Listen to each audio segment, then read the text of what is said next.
mes bouts de chou de la classe jardin. Bonsoir, bonsoir chers amis. Ce fut un plaisir pour moi d'être avec vous aujourd'hui, sabbat après-midi. Nous allons étudier une nouvelle leçon.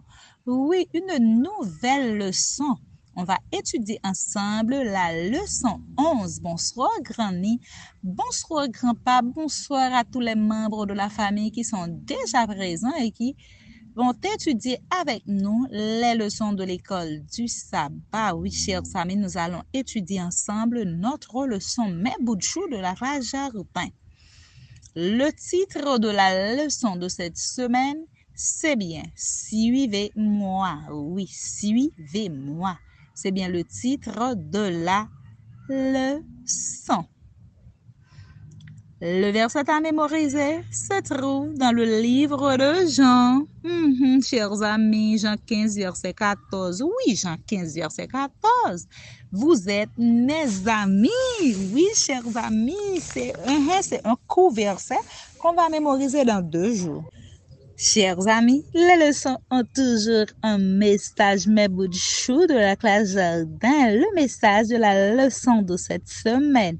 Jésus veut que nous soyons ses amis. Oui, Jésus veut que je sois son ami.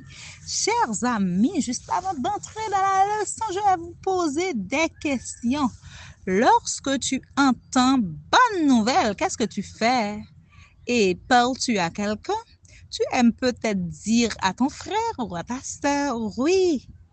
Tu peux dire aussi à un ami, c'est pas vrai? C'est amusant de partager une bonne nouvelle. Chers amis, un jour, oui, pendant une journée, un pêcheur nommé André parla à Jésus. Jésus, l'ami suprême, il était sûr que Jésus était quelqu'un de spécial, oui.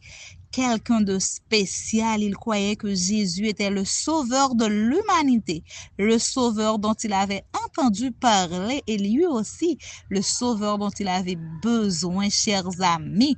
André voulait partager la bonne nouvelle avec quelqu'un.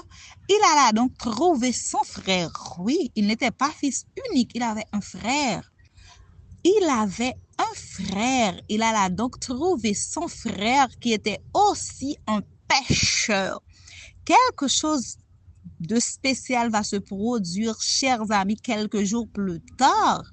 Tôt le matin, Jésus aperçut 2 bateaux de pêche. Oui, il y avait 2 bateaux de pêche sur la mer. Oui, là près du rivage. Il appartenait à qui? Il appartenait à Pierre. Oui, Pierre, le frère de André. André et leurs amis, Jacques et Jean, chers amis, étaient là aussi. Ces hommes qui avaient pêché toute la nuit, chers amis, lavaient et réparaient leurs filets. Ils pêchèrent toujours la nuit. Vous voulez savoir pourquoi? Demain, Dieu voulant, je vous dirai pourquoi est-ce que les personnes aiment pêcher pendant toute la nuit. Chers parents, chers enfants, oui, chers parents, c'est votre tour aujourd'hui. Dites à votre enfant de montrer aux membres de votre famille les vêtements en papier faits lors de l'école du sabbat. Parlez de la façon dont chacun peut aider à la maison en rangeant les jouets et les vêtements. Dites à votre enfant d'apprendre le verset à mémoriser chaque sabbat après-midi. On apprend le verset à mémoriser de la leçon de la semaine aux membres de votre famille en utilisant les gestes suivants. Vous allez pointer les doigts, chers amis, sur les autres. Se pointer toi-même et ami s'entourer de ses bras. Jean 14, verset 15. Paumes l'un contre l'autre, puis les ouvrir comme pour lire un livre. Vous êtes mes amis, chers amis. Farah doit rentrer chez elle. Je vous donne rendez-vous à demain, Dieu voulant, dimanche pour la suite de notre leçon. Bisous à vous et à bientôt. Bisous, chers parents. Bisous, mes bouts de chou de la classe jardin.